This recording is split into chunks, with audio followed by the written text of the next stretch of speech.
Lihatlah, ini tinggal sejengkal lagi ini bisa perang saudara ini. Jadi kita ini menjadi panitia penyejuk keadaan aja, jangan ikut ngompor-ngompori. Gak usah ikut ngompori, gak usah ikut panas-manasi. Sudah panas kita ini. Pikirkan baik-baik. Mumpung kita masih bisa sholat, mumpung kita masih bisa majelis taklim, manfaatkan waktu yang benar-benar ada saat ini.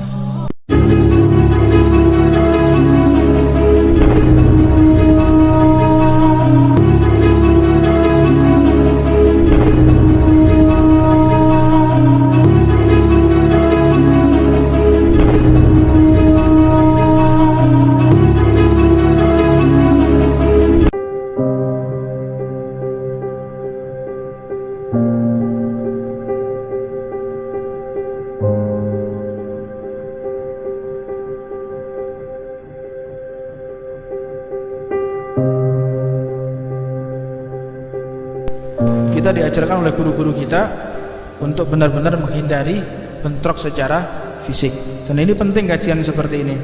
Apa sebab? Karena kondisi Indonesia saat ini, bagaimana kita wajib bentrok fisik, bagaimanapun caranya diupayakan supaya kita bisa bentrok fisik, enggak sesama madhab, enggak sama organisasi Islam. Bagaimana caranya bentrok? Terakhir itu kalimat la ilaha illallah. Itu serem tuh Pak, serem itu. Kalau sampai nggak ditangani secara tepat, itu bahaya tuh. Ehwan yang lain dari Chechnya, dari Suriah, dari Libanon, yang punya ghirah udah mau datang ke Indonesia tuh. Nah, itu bahaya tuh. Memang sengaja gimana caranya ada invasi masuk ke Indonesia. Jadi kita ini menjadi panitia penyejuk keadaan aja, jangan ikut ngompor-ngompori. Gak usah ikut ngompori, gak usah ikut panas-manasi. Sudah panas kita ini. Kita ini sudah berhasrat untuk perang Pak. Hasratnya orang semua ini, hasrat kita ini sudah perang. Mau tahu buktinya? Lihat kejadian lalu lintas. Itu hasrat perangnya tinggi sudah. Naluri perang kita tinggi.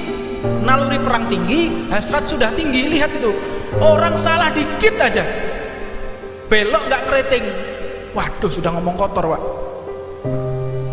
Caci maki, ngebel, terhambat sedikit aja, ngebel di klakson. Itu hasrat perang sudah memuncak sekarang gitu.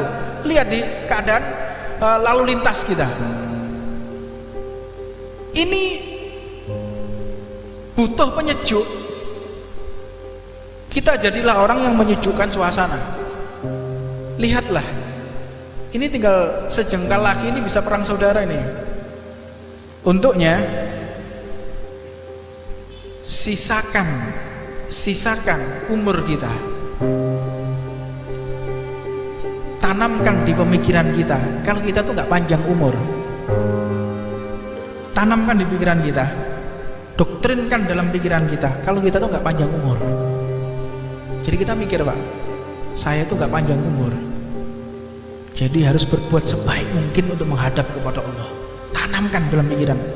Jangan kita berpikir panjang angan-angan, saya tuh mati umur 70 tahun, saya mati itu umur 80 tahun, ketika sudah punya cucu, ketika cucu saya sudah sukses baru saya mati. Gak bisa Pak. Kalau kita seperti itu, maka iblis mudah untuk memasukkan ide-ide, pemikiran-pemikiran yang sifatnya adalah tulu'ul amal, panjang angan-angan.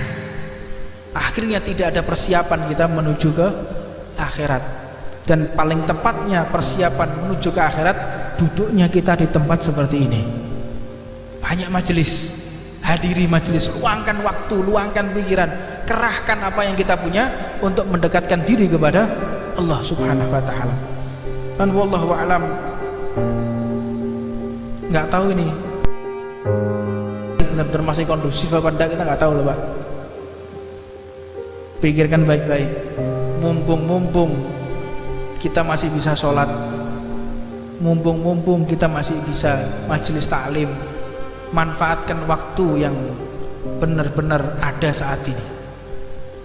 Sisakan waktu yang benar-benar membuat kita bisa dekat kepada Allah Subhanahu wa taala.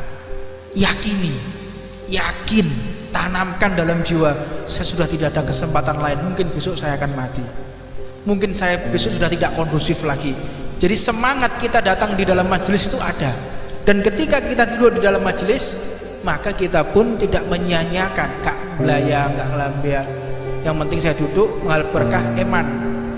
Mudah-mudahan Allah Subhanahu wa taala membantu segala kebutuhan kita di dunia sampai di akhirat, dan mudah-mudahan Allah senantiasa memberikan asar dampak di majelis ini dengan sebaik-baiknya dampak, sehingga kita keluar dari tempat ini tiada lain hanya cinta kepada Allah dan Rasulnya, kepentingan dunia, cinta dunia, sifat-sifat ujub, sifat-sifat iri dengki dihapus oleh Allah Subhanahu wa taala dan digantikan dengan mahabbah kepada Nabi Muhammad sallallahu alaihi wasallam.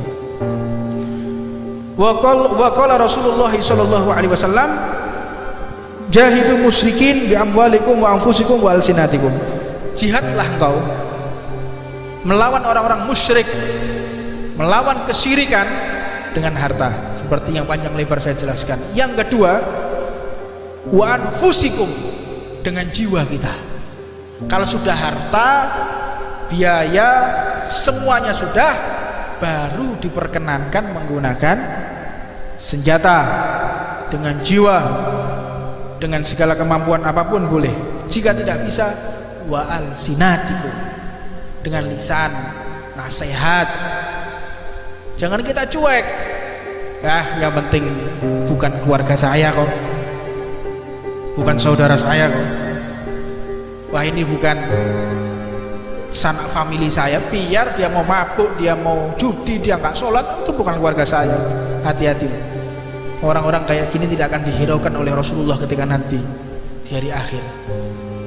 Nafsa-nafsi, urusanku itu nanti di akhirat, bukan di dunia. Di dunia kita punya tanggung jawab antara satu dengan yang lainnya. Ini akan ditanya ini. Kalau ada teman kita sampai mabuk, kita diam, kita akan dituntut oleh Allah. Nah, teman kita ada yang nggak sholat, kita diam saja, kita akan diadili juga oleh Allah Subhanahu wa taala. Jadi cuek itu nanti di akhirat, bukan di dunia. Nah, makanya kalau kita punya teman, punya saudara yang selalu mengkritik kita, selalu mengkritik, menasehati, pegangi orang seperti itu sampai mati, pegang erat, gigit dengan gigi geraham.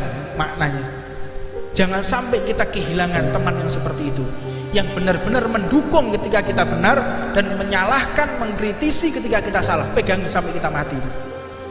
Tapi masalahnya kadang kita yang suka tersinggungan. Wong iki ngurusi aku gak ngerti awake, ngawake dhewe gak kena ngurusi wong. Nah, berarti diri kita yang bermasalah. Tapi ketahuilah, kalau kita punya teman seperti itu yang selalu menasehati, mengkritisi, mereka adalah orang-orang yang cinta di dalam hatinya. Itu dikatakan sahabat, itu dikatakan teman. Teman, sahabat itu kayak begitu. Kalau sudah salah, sampean kok salah, harusnya begini, harusnya gitu. Deketi orang seperti ini, karena dengan mereka seperti itu kita tahu kekurangan yang ada di dalam diri kita, ngerti salah yang awal. Tapi itu sudah kita nggak pernah dikritisi, kita nggak pernah dinasehati, kita merasa benar, atau bahkan teman kita membiarkan. Ini musuh, ada udang di balik batu, ini musuh dalam selimut ini. Kalau ada teman seperti itu, kita salah didukung, salah dibenarkan, salah dibela, faliyadzubillah min dzalik, engkau mendapatkan teman yang lebih jahat dari iblis itu. Teman adalah orang yang benar-benar menasehati kita. Itu adalah benar-benar teman. Mudah-mudahan Allah Subhanahu wa taala memberikan anugerah kita berteman yang benar-benar memberikan nasihat kepada kita semua.